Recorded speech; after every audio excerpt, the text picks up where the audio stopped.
প্রিয় ছাত্রছাত্রীরা, ফিউচার ডিম স্কুলে তোমাদের সবাইকে স্বাগত জানাই। আজকে ক্লাসে আমি দশম শ্রেণীর বাংলার অদল বদল গল্পের পরবর্তী অংশটুকু বুঝিয়ে দেব। চলো শুরু করা যাক।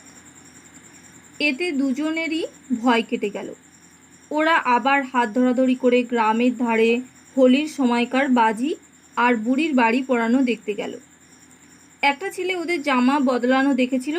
সে ওদের আনন্দ মাটি করার জন্য বলল, তোরা অদল বদল করেছিস। সে তাদের জামা অদল বদল করা দেখে ফেলেছে এই আশঙ্কা করে তারা চলে যেতে চাইল। কিন্তু ইতিমধ্যে অন্য ছেলেরাও কি ঘটেছে জেনে চেঁচাতে লাগলো, অদল বদল অদল বদল।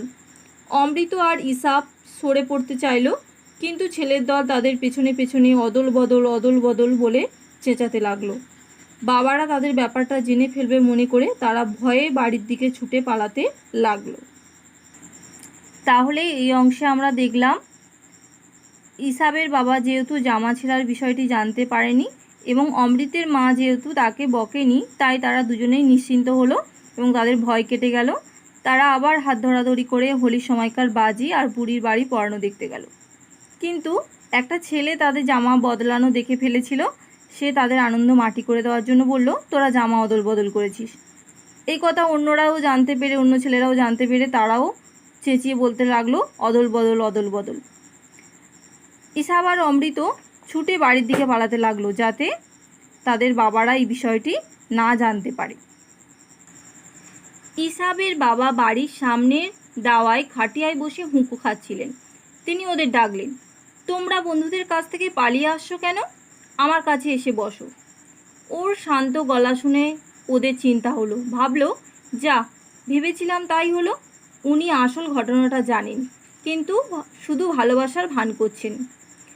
ইসাবের বাবা পাঠান, উনি 10 বছরের অমৃতকে জড়িয়ে ধরলেন, চেঁচিয়ে বললেন, বাহালি বৌদি, আজ থেকে আপনার ছেলে আমার।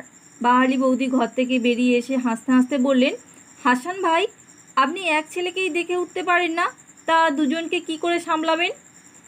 আবেগ ভরা গলায় হাসান বললেন, বাহালি বৌদি, অমৃতের মতো ছেলে পেলে আমি 21 জনকেও পালন করতে রাজি আছি। কেসে গলা পরিষ্কার করে পাঠান বাহালি বৌদিকে বললেন, ছেলে দুটোকে গলিতে ঢুকতে দেখেই ভেবে নিলাম, দেখতে হবে ওরা কি করে।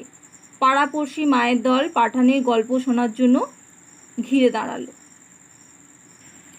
উনি অল্প কথায় ছেলেদের জামা বদলের গল্পটা বললেন। আরও বললেন, ইসাব অমৃতকে জিজ্ঞাসা করেছিল, তোর বাবা যদি তোকে মারে কি হবে? অমৃত কি জবাব দিয়েছিল জানেন? বলেছিল, কিন্তু আমার তো মা রয়েছে। সজল চোখে পাঠান বললেন, কি খাঁটি কথা। অমৃতের জবাব আমাকে বদলে দিয়েছে। ও আমাকে শিখিয়েছে খাঁটি জিনিস কাকে বলে। অমৃত ও ইসাবের প্রতি ভালোবাসার গল্প শুনে তাদেরও বুক ভরে গেল। তাহলে এই অংশে আমরা দেখলাম ইসাবের বাবা বাড়ির সামনের দাওয়ায় খাটিয়ায় বসেছিলেন। তিনি অমৃত আর ইসাবকে ছুটে পালিয়ে আসতে দেখে তাদেরকে জিজ্ঞাসা করেন, তোমরা বন্ধুদের কাছ থেকে পালিয়ে আসছো কেন? ওর শান্ত গলা শুনে অমৃত ইসাব ভাবে যে উনি হয়তো সমস্ত বিষয়টা জেনে গেছেন। এরপর ইসাবের বাবা 10 বছরের অমৃতকে জড়িয়ে ধরেন এবং চেঁচিয়ে বলেন, বাহালি বৌদি অর্থাৎ অমৃতর মাকে ডেকে বলেন, আজ থেকে আপনার ছেলে আমার। বাহালি বৌদিও হাসতে হাসতে অর্থাৎ অমৃতের মা হাসতে হাসতে উত্তর দেয়, আপনি এক ছেলেকে সামনে রাখতে পারেন না, তা দুজনকে কিভাবে সামলাবেন?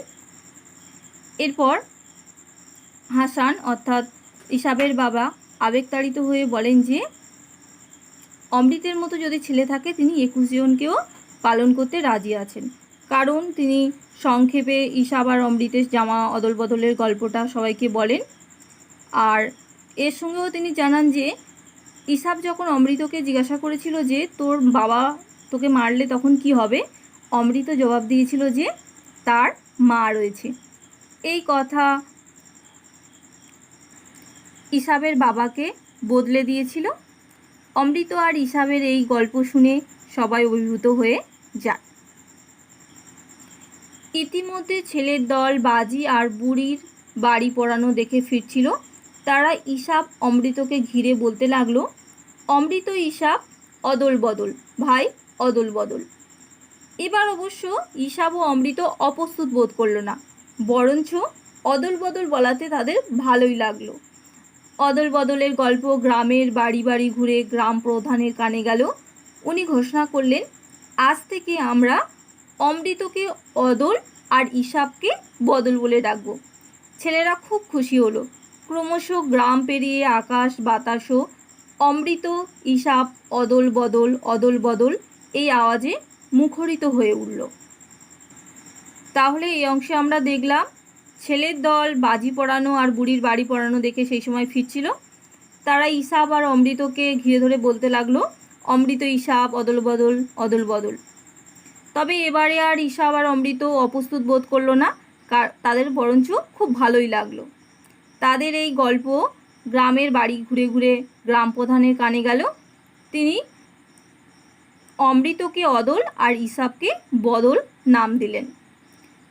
ছেলেরাও খুব খুশি হলো। ক্রমশ তাদের এই বন্ধুত্বের গল্প আকাশ বাতাসে, গ্রাম পেরিয়ে আকাশ বাতাসে ছড়িয়ে পড়ল, যেন চারিদিক আকাশ বাতাস অমৃত ইসাব অদল বদল এই আওয়াজে মুখরিত হয়ে উঠল।